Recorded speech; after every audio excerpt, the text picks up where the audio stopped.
अक्सर पेरेंट्स को सुनते हुए बहुत लोग कनेक्ट भी करेंगे इससे बात से कि कुछ बुरा हो गया, रिजल्ट खराब आ गया या किसी दोस्त से लड़ाई हो गई या कुछ ऐसा हो गया अनफॉर्चुनेट, तो हमें अक्सर पेरेंट्स कहते थे बेटा दुख मत मनाओ, कोई बात नहीं, जो होता है वो अच्छे के लिए होता है। तो ये जो सेंटेंस है, ये जो थ्योरी मानी गई है कि जो होता है अच्छे के लिए होता है, क्या ये वाकई प्रैक्टिकली प्रूवन थ्योरी है कि मतलब इसमें कुछ सच्चाई है या फिर ये सिर्फ दुख कम करने का एक साधन मान लिया गया है? नहीं, सच्चाई तो देखिए डेफिनेटली है।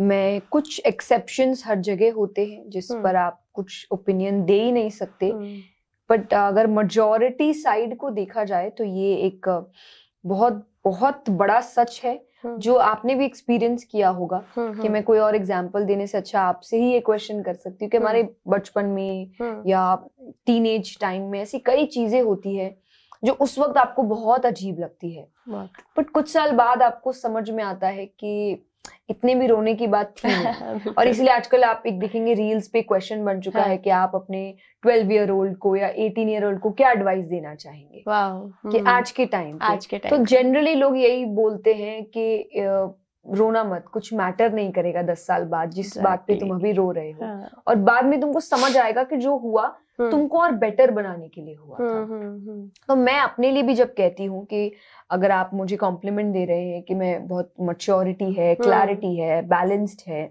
एक कामनेस है, तो ये एक रीजन है बहुत बड़ा मेरे स्ट्रगल पीरियड को लेकर कि जब मैंने उस वक्त जो चीजें देखी, जो सिचुएशन को समझा, दुनिया को समझा, वो उस सिचुएशन ने मुझे आज जो बनाया है मैं हूँ। तो चाहे वो रिजेक्शंस हो, चाहे वो इंसल्ट्स है, चाहे वो आपको कोई सीरियसली नहीं ले रहा है, या आप जब सक्सेसफुल है तो आपको कैसे ट्रीट किया जा रहा है, जब आप सक्सेसफुल नहीं है तो आपको कैसे ट्रीट किया जा रहा है, तो ये डिफरेंस भी आपको समझ आता है। और तब शायद आप एक बैलेंस होना सीखते हैं कि बैलेंस होना जरूरी है। कोई भी एक तरफ भार कभी नहीं हो सकता, कि दुनिया में ऐसा कोई समय नहीं हुआ जब सिर्फ अच्छाई अच्छाई थी या ऐसा कोई समय नहीं हुआ जब सिर्फ बुराई बुराई थी। बैलेंस तो जिंदगी भर रहेगा। कि आप ये सोच के चले कि नहीं एक टाइम आएगा जब पूरी दुनिया अच्छी होगी, नहीं होगी, भगवान के समय भी नहीं होगी। बिल्कुल। तो आपको खुद को वो बैलेंस अपने अंदर लेकर चलना है। तो उस बैलेंस को सिखाने के लिए थ्योरी बहुत अच्छी है कि जो होता है अच्छे के लिए होता है। और ये जैसा आपने कहा दुख कम करने का हो सकता है थ्योरी ये बहुत कम लेवल पे हो, बट फोकस्ड आपको बनाने का ये बहुत अच्छी लेवल पे थ्योरी है कि जब आपके साथ कुछ गलत हुआ और आप तुरंत अपने आप को ये बता रहे हैं कि जो होता है अच्छे के लिए होता है, इट मीन्स कि अब आपका फोकस अच्छा क्या हो सकता है इस पे चला गया। बिल्कुल। तो आप अपने आप एक सीख ले रहे हैं या आप खुद अच्छाई ढूंढने की कोशिश कर रहे हैं। तो डेफिनेटली एक प्रैक्टिकल थ्योरी है अगर आप इसको प्रैक्टिस करें तो। बिल्कुल। जया जी, जब आपने ये बात कही कि मेरा जो स्ट्रगल टाइम था, लोग मुझे बोलते थे, कई तरीके की चीज़ें हुई, तो मैं ये जानना चाहती हूँ कि मतलब बड़ा मुश्किल रहा होगा क्योंकि आप बहुत छोटी उम्र से आपने शुरू किया, 13-14 साल से ही शुरू कर दिया, 6 साल की उम्र से आपने वो ज्ञान शुरू कर दिया था, लेकिन जब जो एक वो पीक टाइम होता है वो आप आई थिंक आपका 13-14 साल रहा होगा। बच्चे की उम्र होती है, वो कोई कुछ भी कह देता है तो रोना आ जाता है, खास करके लड़कियों के साथ अक्सर ऐसा देखा, मेरे साथ तो है ऐसा। तो कैसे डील करती थी आप, और अभी भी क्या ऐसा होता है? बिल्कुल अभी भी होता है, और लड़कियों के साथ ज्यादा, इसीलिए आपने जो बात कही सही है।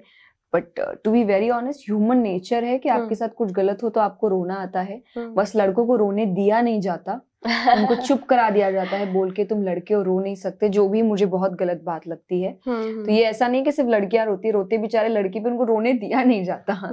वो कोशिश करते हैं और फिर वो इतने क्या कहते हैं कि टफ हो जाते हैं कि फिर उसी टफनेस को फिर गलत बताया जाता है कि यार तुम्हारे अंदर तो इमोशन ही नहीं है। बिल्कुल।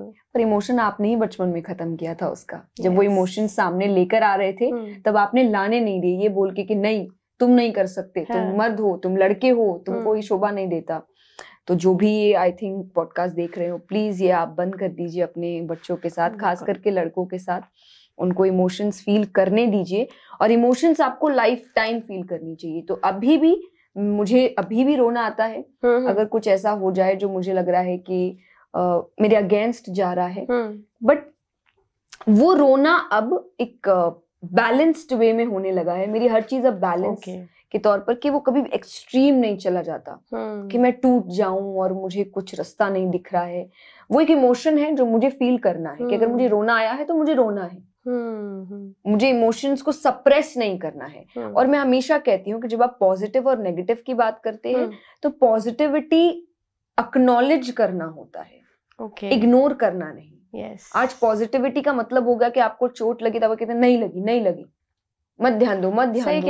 ये पॉजिटिविटी नहीं है, ये तो इग्नोर करना है। उस बच्चे को दर्द होगा बाद में, और देखना वो हो सकता है कि एक चोट पे आपने इग्नोर कराया, फिर यहाँ लगेगी, फिर वो 3 चोट के लिए एक साथ रोएगा, तब वो कितना ज्यादा रोएगा सोचिए, क्योंकि इमोशंस तो बाहर आते हैं। तो एक बार छोटे रूप में आया, आपने सप्रेस कर दिया, फिर दूसरी बार भी तीसरी बार वो वॉल्केनो फटेगा, बिल्कुल, और तब शायद कुछ बड़ा गलत हो सकता है। तो आप एक्नॉलेज करिए अपने इमोशंस को, पॉजिटिविटीज, एक्नॉलेजमेंट, एंड देन अब कर क्या सकते हैं ये सोचना। कुछ समय पहले हमारी सहयोगी हैं तमन्ना, उन्होंने एक आर्टिकल लिखा था इसी बात पे, जो कि बात बात पर जो लोग रो पड़ते हैं, मुझे अभी याद आया तो मैं अपने दर्शकों को बताना चाहूंगी, जो बात बात पर लोग रो पड़ते हैं वो अंदर से बहुत पावरफुल होते हैं। वो उनकी हिम्मत को दिखाता है कि वो अपने इमोशन को एक्सप्रेस करने की एक शक्ति रखते हैं, वो छुपाते नहीं हैं। तो आप कमेंट बॉक्स में इसका लिंक मैं आपको दे दूंगी, आप पढ़ सकते हैं वो आर्टिकल भी।